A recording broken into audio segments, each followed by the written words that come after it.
Joining us right now, Fox News national security analyst KT McFarland. And KT, it seems like everybody was under the impression yesterday that the new defense secretary would be Ashton Carter, currently the number 2 over at the Pentagon. Formerly the number 2.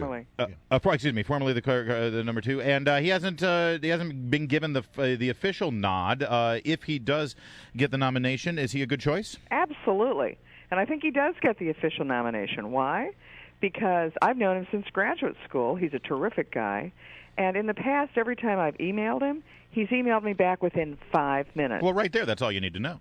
And when I emailed him last week... He returns KT's emails. There you go. He answers his emails. And so last week when I emailed him to say, Hagel is leaving, are you in consideration? I haven't heard a thing back. So that's always the telltale Washington sign. Well, he can't say anything when that's... Of course not. That's the telltale sign. But he's an interesting fellow, isn't he? Yeah, he's actually a really good choice. The next Secretary of Defense is going to need several skill sets that Hagel lacked, and that I pointed out early on when Hagel had the job that he wasn't going to be a good choice for this. Now, what does the new guy need? He needs to be able to work well with both parties in Congress, especially now with Capitol Hill in Republican hands. He needs to have the command, the respect of the military, especially over budget things, because budgets are being slashed. He needs to be the face of the U.S. defense establishment who can work with the allies, stare down the adversaries, and explain things to the American people. And I think most importantly, he needs to have the confidence of the president. He needs to have the ability to override the micromanagers on the National Security Council and not be fired for doing so. That is my concern. I mean, I would wonder if somebody said, why don't you take this job as Secretary of Defense? I would say, well, no. I mean, I would never want to be in a position where I'm being micromanaged by people who have never even set foot in the Pentagon. Or have never been in the military and don't never been in the military and don't understand what it's all about. There's a bunch of grad students, hundreds of grad students in the White House staff are trying to micromanage military professionals. So why would you want that headache? I would take that job only under the, personal assurance of the president that any time I needed to, I could get on the phone with the president and talk to him alone without the micromanagers. Well, and let me ask you a question, because it came out sort of yesterday about mid-morning that he was the likely nominee. And then no official announcement came and no confirmation came, no phone calls from the White House to the chairman of the House and Senate Armed Services Committee telling them of their plan, which is a sort of a courtesy that is always done. Nothing happened that made it seem like this was imminent, but we hear everywhere that it is a done deal. It's sort of like they're engaged and they've set the date. And they've decided to get married, but they're now hammering out the last-minute prenuptial agreement. It seems to me. Let's talk about the process here for a minute.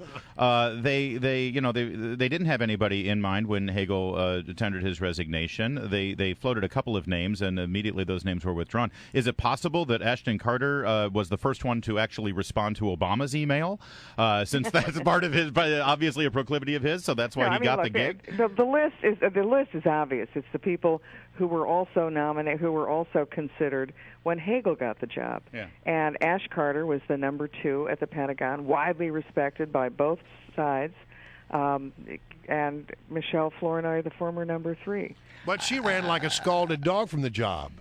The word was she didn't want to be involved in cleaning up the mess that's over there made by this administration, and didn't want to be sort of an irrelevant, person in the structure. Well, she may also have ambitions for, a subsequent president and being the top job. Right, and being Obama's Secretary of Defense might sully her in a potential Republican. Being Obama's first Secretary of Defense. Right.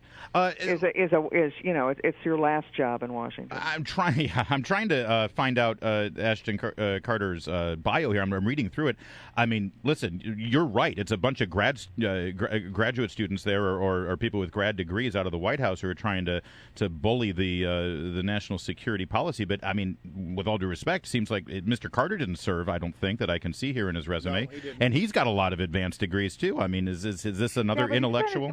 He spent his entire career in the defense industry and in the think tank. You're right. I mean, he's an academic. He's never been in the military. But also, when you're reading through his bio, what's his age? He's 60. That means he would have missed the draft. He would have missed Vietnam. It would have been a period when he was of the age. Would have been a period where the military was shrinking. Right. Look, he's very well respected by the military, and he's also, as number 2 at the Pentagon, by most accounts, was really running the place. So I think that those would outweigh the fact that he's not been in the military before. All right. Meanwhile, we're getting word now that Iran is launching airstrikes against ISIS in Iraq. Predicted that here. Right. Yes, you did. And is this did John Kerry sort of give them a wink and a nod and the green light and even ask for their help when he was there meeting with them over their nukes? Look, the Iranians have been in Baghdad with the Iraqi military since the beginning. There's a famous Iranian general who's been there and has been helping supposedly the Shiite militias in Iraq, but presumably also helping the Iraqi This was the guy from the Quds forces, right? Suleiman. And it's the fact that we're there helping, the Iranians are there helping. Sometimes they're probably all going to go to the same meeting. I mean, look, this was inevitable. The Obama administration has said from the very beginning, the president's first foreign policy pronouncement at his inaugural address was that we were going to extend the hand of friendship to Iran. Yeah. And throughout the administration, he's been looking for a deal. He's now desperate for a deal, and the deal, I think, will be that Iran helps defeat ISIS, helps us get out of the mess that we've created, in part, and that we will then look the other way while they continue their nuclear program. So that their nuclear program continues one of two ways. Either we do a deal with them, and they pretend to stop and we pretend to believe them, or there's no deal, there's extension upon extension while they do more or less the same thing, continue their nuclear program. All right. Well, KT McFarland, thank you so much. Always a pleasure. Thank you.